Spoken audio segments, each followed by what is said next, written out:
I think there are many reasons to consider driving an EV. Certainly reducing your CO2 emissions and the other forms of pollution produced by internal combustion engine cars is an important one for me. The fact that it's also much nicer to drive, much quieter, much faster and much easier to drive is also one that I enjoy. It's also more convenient. Refuelling at home is much easier than having to go to a petrol station to refuel. And I know you don't believe me on that one yet, but that's just my experience. But there's another reason to consider as well, and that's cost. In this video, I want to explain my experience with the running costs of EVs.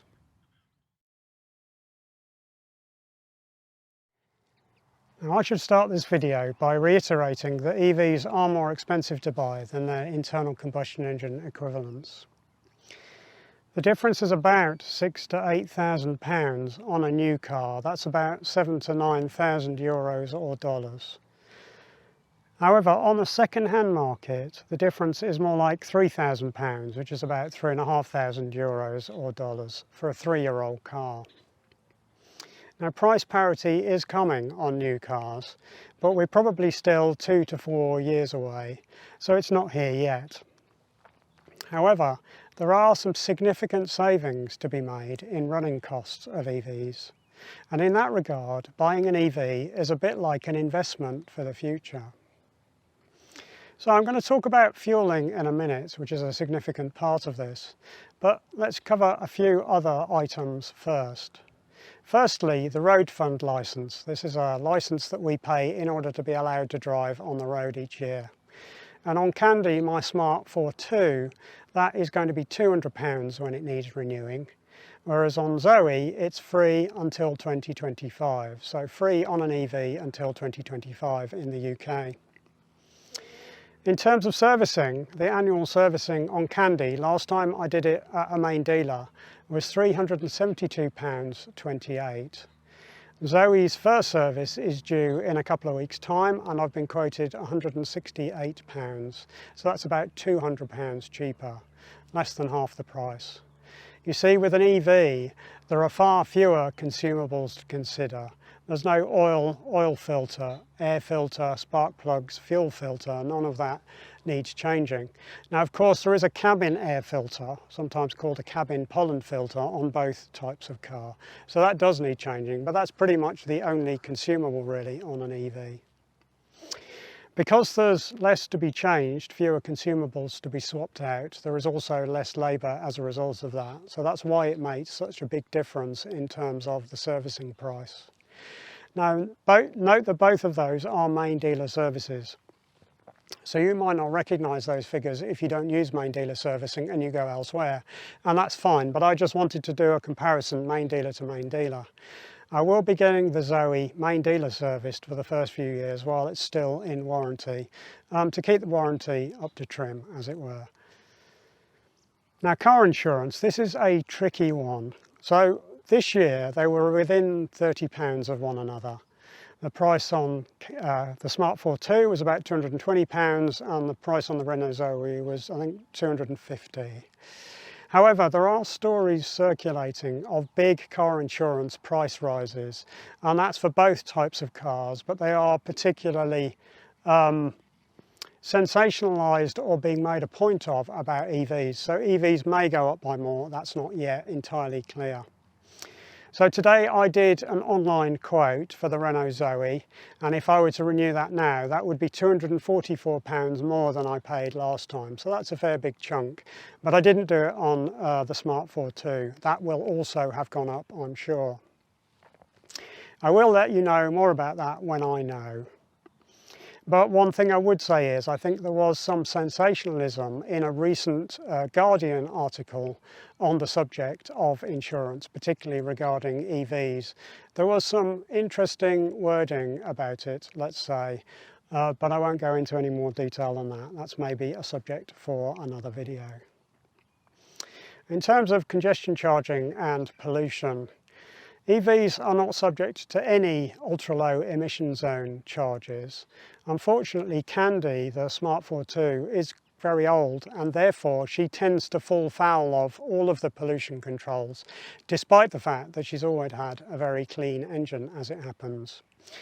So about 90% of internal combustion engine cars should not fall foul of the ultra-low emission zone charging that are on UK roads in any case. That's the thought. So hopefully yours also won't need to pay for that. Anything that's reasonably new, you don't have to pay on. But my Smart ForTwo is very old, and therefore I would have to pay to go into any ultra-low emission zone with her, whereas I don't with Zoe. Now, similarly with the London Congestion Charge Zone, an EV can go into the London Congestion Charge Zone as long as you've paid an annual £10 registration fee. You can go in as many times as you like with no individual per visit costs, whereas in most internal combustion engine cars you've still got to pay. Depreciation is a tricky one. It's hard to comment on this partially because of my situation, but also because of the big changes we've seen recently. Now, depreciation used to be really low on EVs, but a sudden and wider availability of EVs on the second-hand market has certainly driven down second-hand EV prices by a lot. This is partially driven by the company car incentive that we have in the UK, which means that you get a tax incentive for buying a new EV, which means a lot of people have bought EVs all of a sudden in order to get that incentive, and then they've all hit the market at the same time. And that has come at the same time as some sensible re-levelling of the prices of second-hand cars, now that the global supply chain issues have largely been resolved and cars are available new again. So those two things have come together, and certainly EVs are a bit of a bargain on the second-hand market in comparison to what we paid a few years ago at the moment. So will depreciation be the same on EVs as it is on internal combustion engine cars in the future? Will it be worse? Will it be better? I'm really not sure. It's hard to say, although what I would say is longer term, I think there will be lots of internal combustion engine cars that people don't want. And so I think there will be heavy depreciation on internal combustion engine cars as we get further and further into the transition. But we are a few years away from that at the moment. So fuel costs next. Well, this is the big one. A significant part of the running costs of an internal combustion engine car is the fuel costs, is paying to fuel it. Particularly in the UK, where we pay a lot of tax on our fuel. This may not be quite so bad in other countries. Unfortunately, oil prices appear to be on the rise again. This has been triggered by OPEC cutting production, and this has OPEC is effectively a cartel, and so it has an impact on oil prices, if not indeed almost directly controlling oil prices on the international markets. Unfortunately, what that is probably going to mean is higher costs at the fuel pump for us, for our internal combustion engine cars. Although having said that, I think they hit a peak and then oil prices have come down again a little bit, just off that $100 a barrel kind of scary point that people mention. Now, to be fair, electricity prices jumped significantly as well, didn't they, in 2022, here in Europe certainly. That was triggered by the war in Ukraine, and Europe applied sanctions to Russia, including no longer wanting to buy their gas. And so that had a significant impact on the electricity price because we use gas in order to create electricity quite a lot. Since then, electricity prices have fallen, and although there's still a cap, the help that we had in order to keep that cap in place is no longer there. However, electricity prices certainly are still high, particularly compared to past trends of where they used to be. Now, an understanding of the long-term trends in pricing is needed in order to make financial decisions, of course. However, let's start first of all by considering the present-day costs, and then I'll come on to the long-term trends after that. So, to the calculations. For my Smart ForTwo, That's a petrol car. It does 53 miles per gallon, average long term over the last 8 years. In the UK at the moment, the average petrol price here in October 2023 is £1.57 a litre. That's €1.82. To give you a comparison, that would be $1.82 equivalent, more or less. Now, we use imperial gallons in the UK, so not all of these conversions are going to work for you. What this price means at the moment is £7.13 per imperial gallon, and the imperial gallon bit is how we're going to do the mile per gallon conversion. So if we put that, number crunch that and put that into the formula, that is currently a fueling cost of 13.5 per mile on my Smart ForTwo. 13.5 per mile. As I say, some of this is not going to be directly translatable to other currencies and other countries, but listen to the number, 13.5. Now, on the Renault Zoe, my overnight home electricity price, now that I'm on Octopus Energy on their intelligent tariff, is 7.5 per kilowatt hour, 7.5 per kilowatt hour. And the Zoe does 4.3 miles per kilowatt hour at the moment. However, it did do less than that in January, February, March, in winter, where I was getting more like 3.8 miles per kilowatt hour. And therefore, in this conversion, I'm going to use a figure of 4 miles per kilowatt hour in order to help do this calculation. I also have to consider charging losses. On AC, there's a charging loss caused by the charger on board the car doing a conversion from AC to DC, and also heating up all the cabling and the batteries and so on. So I've put in a charging loss of 12% in this calculation. Now that's pretty conservative, and what I mean by that is that's probably too high. You probably get less loss than that, but I want to be as fair as I can be, so I'm going with 12%. And if we put those into the formulas, my Renault Zoe, when charged from home, costs 2.1 pence per mile, 2.1 in comparison to 13.5. Now, to be fair, I did make a mistake in a previous video where I stated that the overall price of using my Renault Zoe was 2 pence per mile at that point in time. These calculations are very slightly different, and I've gone down to the tenth of a pence here. What I assumed was that the very small amount of public charging, particularly DC rapid charging that I've done, would make no difference to the overall running cost. However, in reality, public charging, particularly DC rapid charging, is so expensive that it does make a fairly significant difference. So apologies for that error in that previous video. Let's correct that now. So it's fair to say that I've done more DC rapid charging than I intended. At the moment, 11% of my charging has been public charging. I have gone back and calculated that for you. Now, the irony of this is that almost half of the DC rapid charging that I've done were to shoot the recharging video that I did 3 or 4 videos ago. So about half of this was charging that I wouldn't have done to anything like the extent that I did, were it not for the fact that I was trying to time the recharging, where I put in significantly more than I needed to. But anyway, we'll ignore that and we'll just say this is, reasonably similar to what you might do, for example, in your car. You might do 11% of public charging, you may do more, but we'll go with the figures as they exist at the moment. Now, if we take that into account, and based on how much more expensive that is, my total for the Zoe is actually 4.1 pence per mile, not 2.1 pence per mile all in. So again, apologies for that. So let's reiterate those numbers.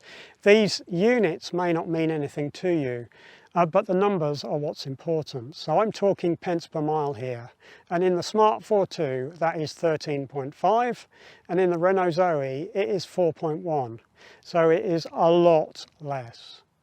Now, both of these are fairly efficient cars, and so it's not unreasonable to compare them. The Zoe is, as it happens, somewhat bigger. Obviously a Smart ForTwo is only a 2-seater, whereas a Renault Zoe is like a Super Mini, we call them in the UK.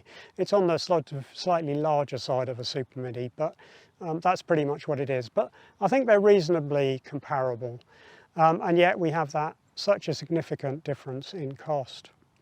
So what does that mean in refueling costs over a year? Well, if we have a look at this chart, this is updated with these more correct prices and more up-to-date prices in both columns.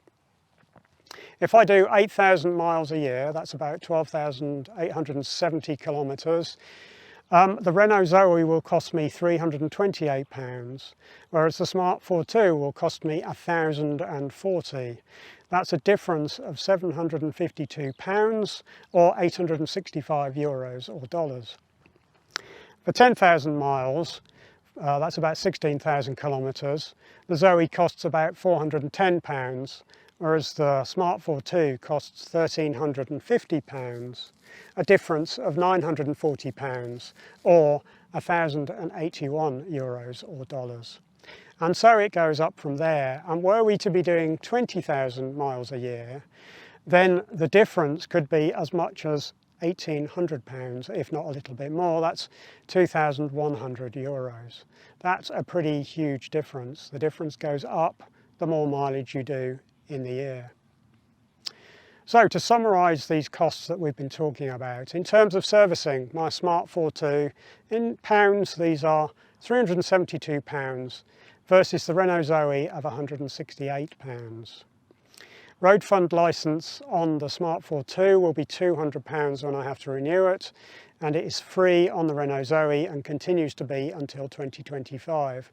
And even then it will presumably be fairly cheap, certainly less than the £200 I pay for the Smart, which falls foul of the age, of the regulations based upon age. Now insurance, I've put question marks here really because I know what I paid, but I don't know what I'm going to be paying in the future.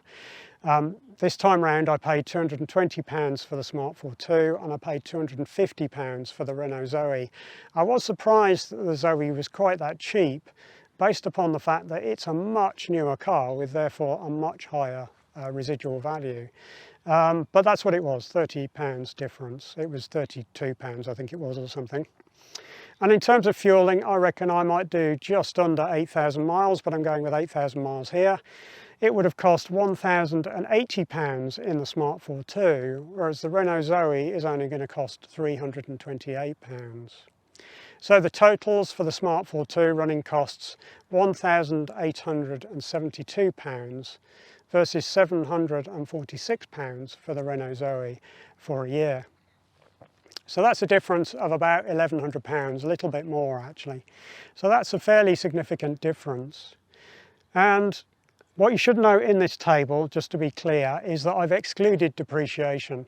That's partially because I don't know what's going to happen with depreciation, but more importantly, the Smart ForTwo is a very old car and so is basically over depreciation.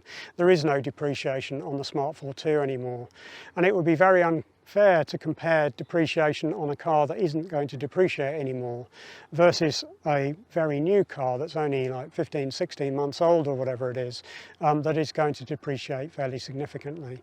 So I have excluded those from this table just because of the age difference really of the cars.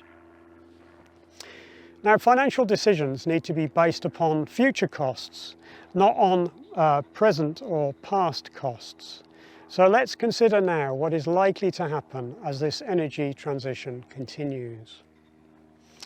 So I think in the long term, I expect electricity prices to fall, and probably fairly significantly. Now why do I say that? Because that's been questioned by a couple of people. There are a few different reasons for this, and we'll try to cover all of them separately. So firstly, the way the electricity market works at the moment, the most expensive producer in any half an hour in the bidding process that takes place on the wholesale market sets the wholesale price for all the producers that generate energy in that half-hour period. Because gas is so expensive at the moment, that means gas is setting pretty much all of the prices in the UK and Europe. Not absolutely all, and we'll come to that in a moment, but quite a lot of those half-hour periods are set by gas and nothing else. Therefore, to understand electricity prices, we really need to consider what we think is going to happen to the price of gas. Now, gas, of course, was affected by the war in Ukraine and us placing these sanctions on Russia, which meant that we no longer buy their gas. and that meant a risk of shortages, but that is somewhat limited a risk. There are actually no shortages as such.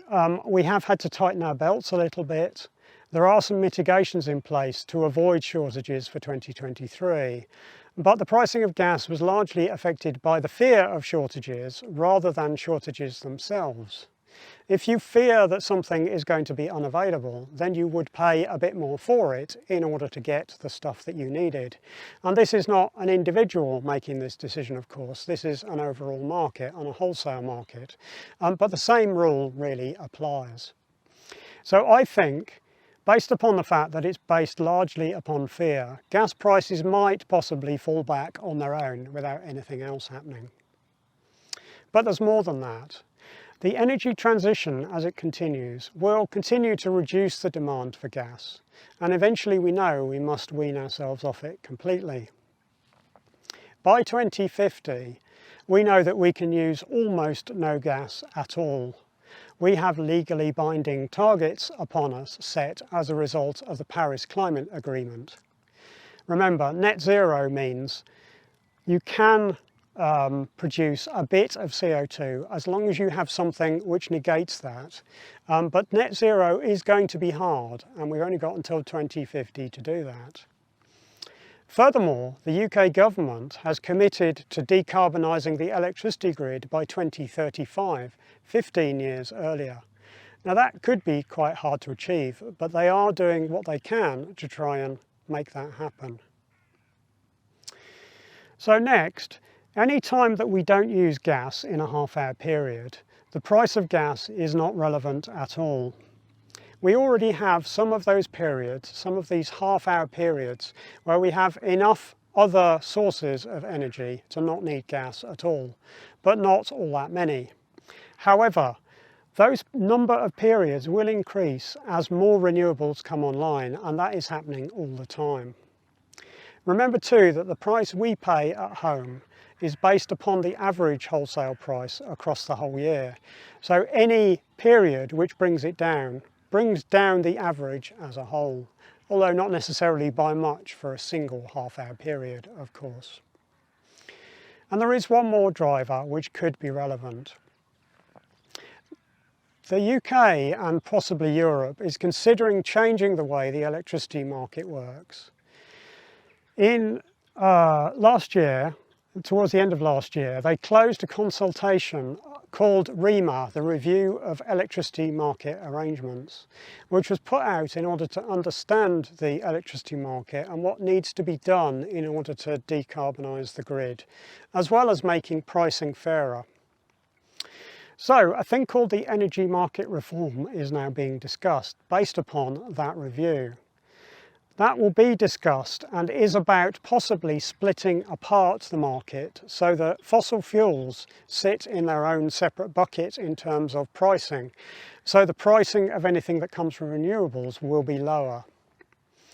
I think it's reasonably likely that fossil fuels will be separated in that way, and that will of course include gas, which is a fossil fuel.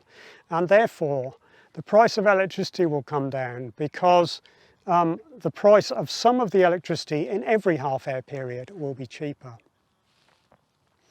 Now the long-term goal is of course to move to 100% renewables.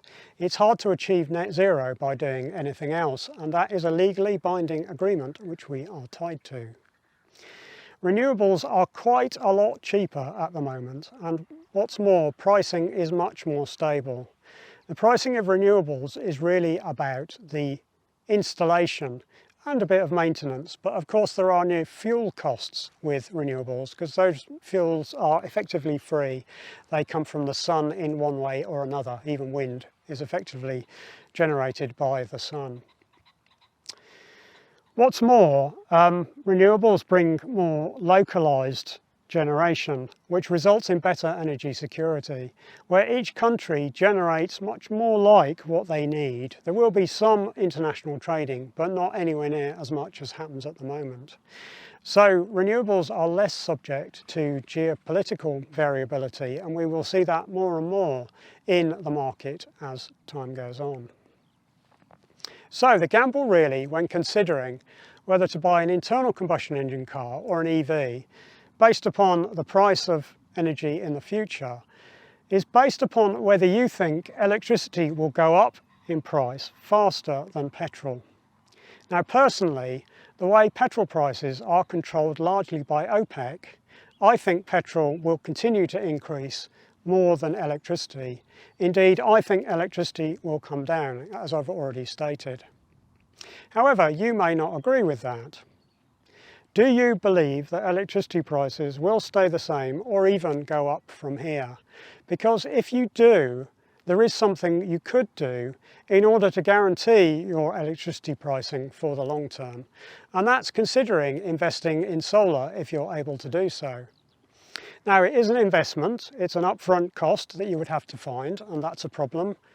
But electricity from solar and even from wind in large sort of community projects is going to be significantly cheaper in the long term than charging from the grid if electricity prices stay the same as they are at the moment or go up.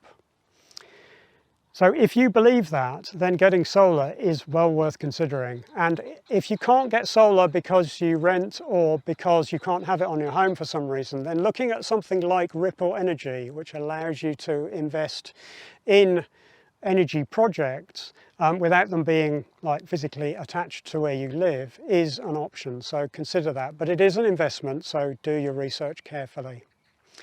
Bear in mind that we can refuel our EVs from electricity that we generate ourselves, whereas we can't make our own petrol. Now, there will be more on solar coming in a future episode probably, as I get into installation of it myself, which I do have in mind to do. So in summary, the upfront purchase cost of an EV is more at the moment. Very much so a new car, but about £3,000 more on a 3-year-old car. That's about €3,500. However, the running costs can be from £1,000 to £2,500 less per year, depending upon your mileage. That's a pretty significant saving on running costs. Now, you need to do your own sums based upon your specific circumstances. What energy is going to cost for you in your place, in your country, what is available in terms of solar, and all that kind of stuff, what mileage you do. There's a lot that goes into this formula, but you should consider running costs as part of your equations when doing your financials. Don't just look at the upfront purchase price and say, it's more on an EV, so I won't buy one. The payback period is going to be quite short on a second-hand EV if you can charge at home and you can get low-rate electricity or solar. If either of those things are true and you can charge at home, then the payback period is going to be pretty short. Well, that's it for another video. Thanks very much for joining me. Your comments and questions are most welcome in the section below. If you've enjoyed the video, then it would be a help to me if you click the thumbs up button. YouTube may promote the video to other people who might enjoy it were you to do so. And of course, click subscribe if you want to see more. Thanks.